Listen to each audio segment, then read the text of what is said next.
Sino dito taas ang kamay na nakapanood na noong noong vlog ni Bongbong, anak ng tinapay?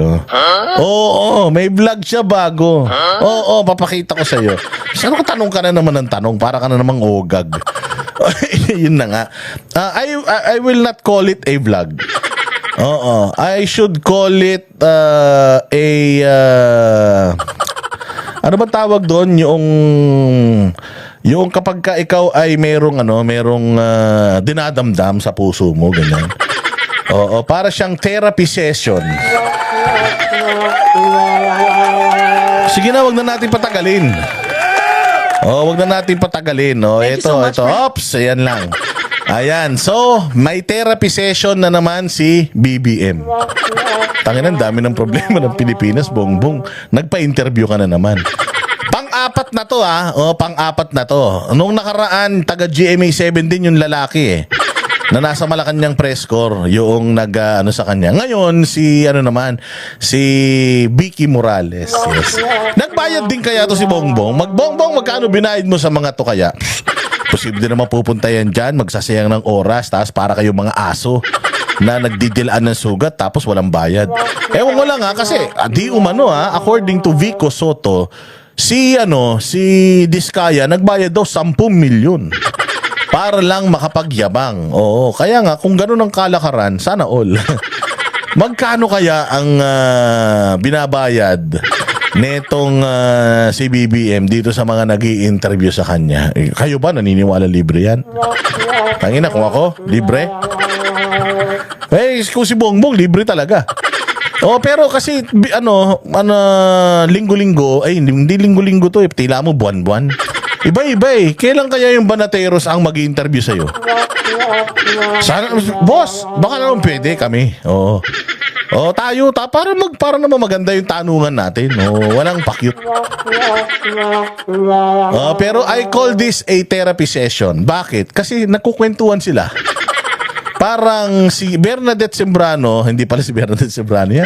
Si Vicky Morales, yung kanyang psychiatrist. Tapos si Bongbong, yung problemadong tao na nagsasabi ng kanyang mga problema. Tapos sinusolusyonan naman ng kausap niya. Pero dito sa therapy session na ito, ay hindi siya binibigyan ng solusyon nitong kanyang psychiatrist. Dahil supposedly kung ikaw ay isang pinuno ng bansa, dapat hindi ka nagpapakita ng ganitong hina kasi dito siya umiyak kaya excited ako. Ano ba yung mga napag-usapan nila dito? This is an 8-minute this is an 8-minute video at ano ba yung mga napag-usapan nila dito? Isa-isahin natin, scrutinize natin at ating reaksyonan. Di ba? Magsimula na tayo. Sige, eto na. Having us today, Mr. President. Thank you so much. Okay, we'll get to the flood control projects first. Okay.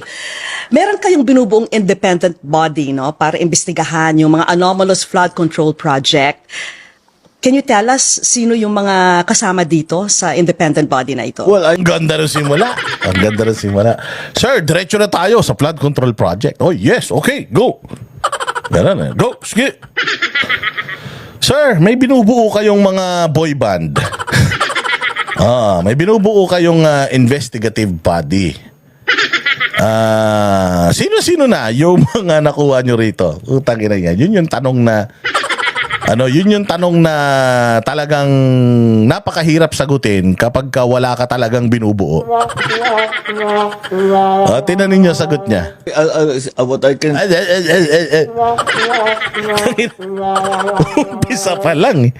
Umpisa pa lang naman, Bongbong ulitin natin ano yung tanong? Flood control projects first. Okay. Meron kayong binubuong independent body, para imbestigahan yung mga anomalous flood control project. Can you tell us sino yung mga kasama dito sa independent body na ito? Well, what... Parang tanga.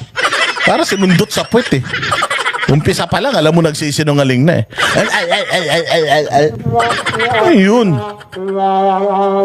Anak ng tinapay naman talaga, oh. Oh, anong klaseng presidente to? So much for having us today, Mr. President.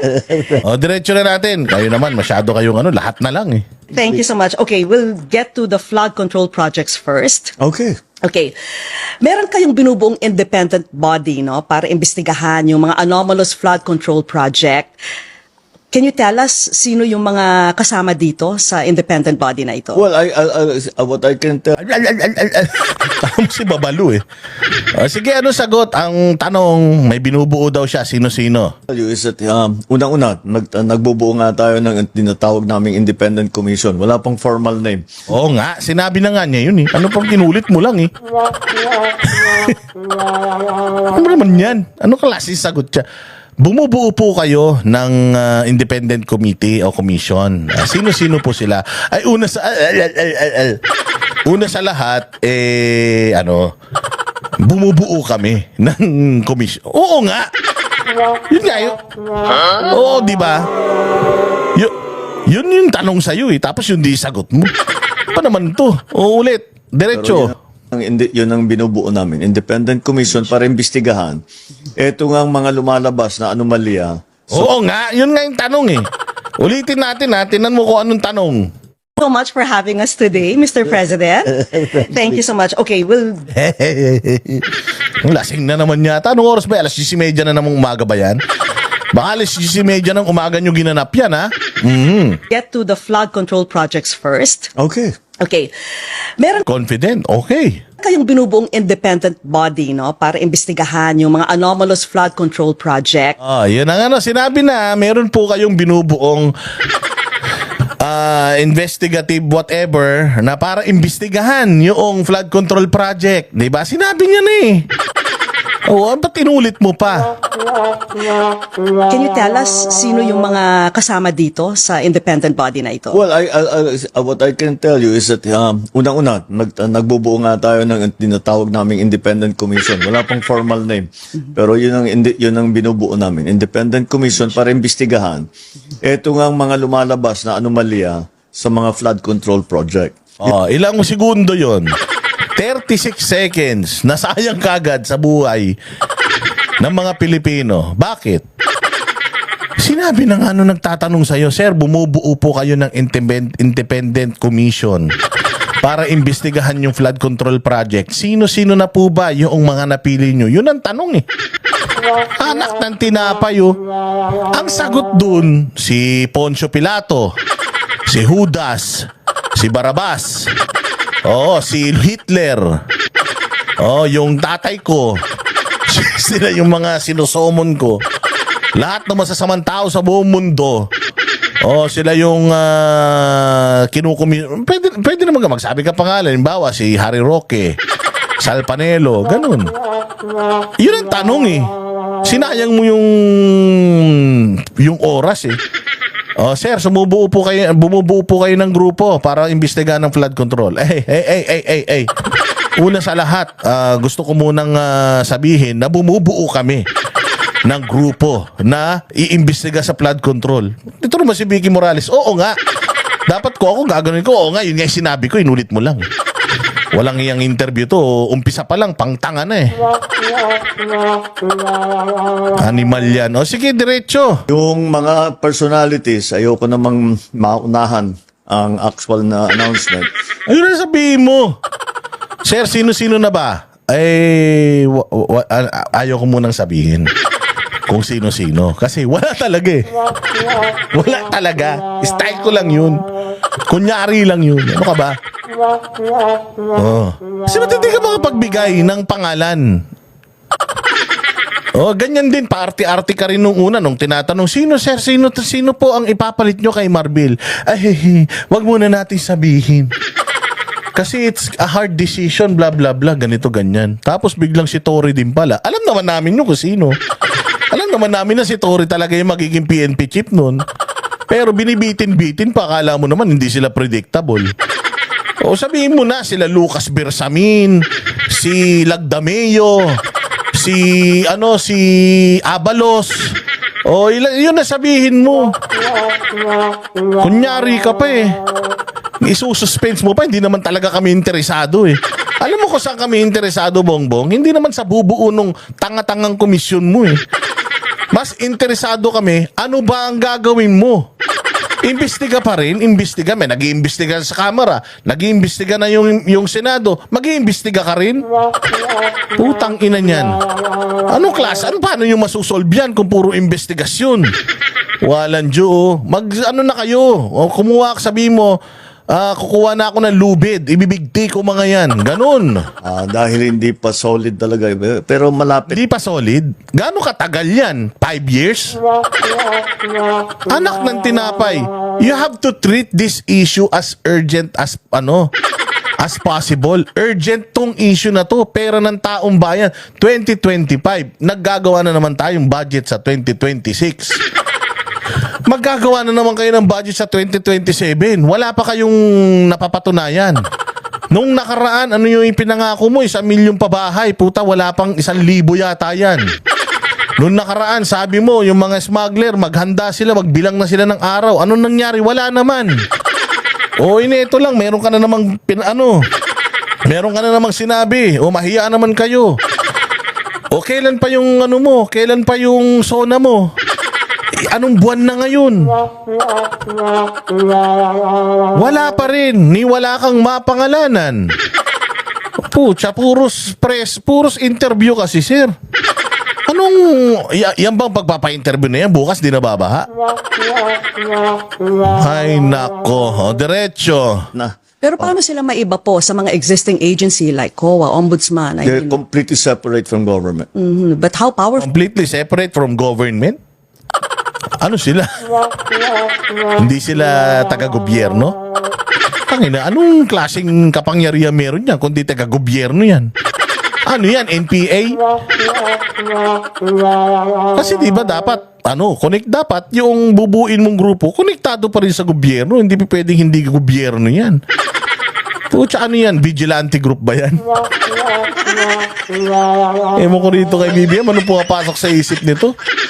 Diyos ko po. Will they be? We will give them all the powers that are necessary for them to come to a conclusion, to come to some findings, para meron naman, alam natin kung ano yung nangyari. At Alam natin kung ano nangyari? Okay lang ina niyan. Hindi, sorry napapamura talaga ako, linggo-linggo. Hindi ka ba mapapamura dito? Bubuo siya ng isang investigative group. Bibigyan niya ng lahat ng kapangyarihan. Anong gusto niya mangyari? To get to the bottom of the corruption. And then what? Pucha, may makukulong ba? Wala eh. Wala siyang nababanggit dito kung may makukulong. Kung ipakukulong ba niya o anuman. Hindi niya kayang sabihin yung ipakukulong ko kayo. Habang buhay, isi-freeze ko yung mga asset nyo. Pati mga kabit nyo lahat, pati aso nyo. O, wala siyang ganun eh. O, ang sinasabi lang niya, ano yung binubuo niyang komite? malapit na. Pero paano sila maiba po sa mga existing agency like COA, Ombudsman? They're completely separate from government. Separate from government. Tapos, But how powerful will they be? how powerful?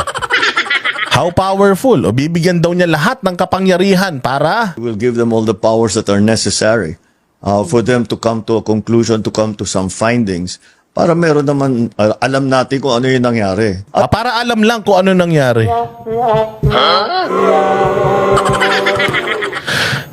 Tapos pag nalaman natin, alam na natin ano nangyari, sir.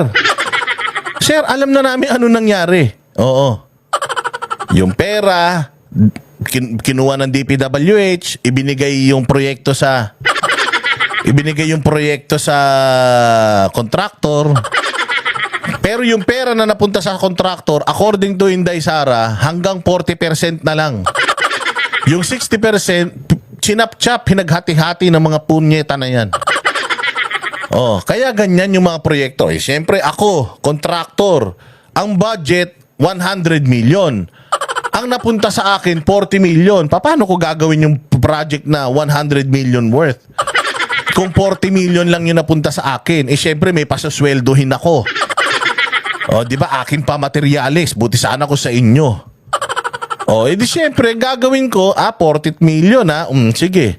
gamitin ko yung 30 million sa, sabihin na lang natin, ganun kabait yung contractor. Gamitin ko yung 30 million dun sa project. Kung ano lang ang mabibili ng 30 million at tao na mababayaran ng 30 million, huwag kayong mag-expect na mamahaling backhoe, mamahaling mga mixer. O hindi, kukuha tayo yung mano-mano. O, tapos huwag natin lagyan ng bakal kasi mahal yung bakal eh. O, lagyan lang natin, hulmahin lang natin, tapos panalangin natin, huwag umulan. Alam mo, ganun yung nangyayari, sir. Alam na namin kung anong nangyari. Kitang-kita naman ng mga mata namin. Kailangan mo pang bumuo ng grupo para lang alamin kung anong nangyari. Ikitang-kita. Ikaw mismo nakita mo eh. Pumunta ka dun, walang proyekto. O, anong ibig sabihin nun? Eh, di ninakaw yung pera namin. Ganun lang yun eh. Anong gagawin mo? Putangin na tong ano na to. Kontraktor na to, ipatawag mo. Ikulong mo yan. O, kailangan magsalita tong hayop na ito kung sino ang kung bakit ganyan ang ginawa nila. Di ba ganun? Wala eh. Walang ganun, sir. Anak ng tinapay. Just to know kung anong nangyari. Di ba iinit ulo mo pag ganyan? Isa pang bagay dito na napakahalaga para sa akin dahil ang lalim na ng problema. Ang nais ko talagang Malalim talaga problema. Ang problema, ikaw eh. Sabi ko sa'yo, gusto mo matapos problema? Umalis ka. Oo, ang problema, ang hirap gamutin kapag kayong problema, ikaw. Madaling solusyonan yung problema eh. Sabi nga ni Inday, di ba? Kung talagang gusto mo, kayang-kaya yan ng isang ng mabilisan, di naman isang araw. Exage yung isang araw, pero don't take it literally. Ang ibig sabihin nun, lalong madaling panahon. Dahil pera ito ng taong bayan. If talagang gusto mo na matapos, urgent, tinan mo si Pangulong Duterte, problem ng lahat, buong administrasyon, mula sa tatay mo, hanggang kay Gloria Macapagal Arroyo, hanggang kay Pinoy. Sabi niya, 6 months, bigyan nyo ako 6 months, ayusin ko yan. Huwag lang kayo magre-reklamo dun sa paraan ko. Pero talagang malaki, aayusin natin agad-agad. 6 months, bigyan nyo ako. Eh, sobrang lalim. O humingi siya ng palugit. Lalagpas ako ng 6 months, pero papangako ko sa inyo, bago matapos tong administrasyon ko, ubos yan. O, tinan mo, ilan na sumuko? Ilan na namatay? Kapag gusto mo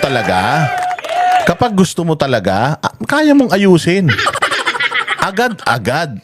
Kaya mo magbigay ng timeline. Kasi nga, may plano ka eh. Kaya lang, wala ka kasing resibo. Yun ang problema sa'yo eh.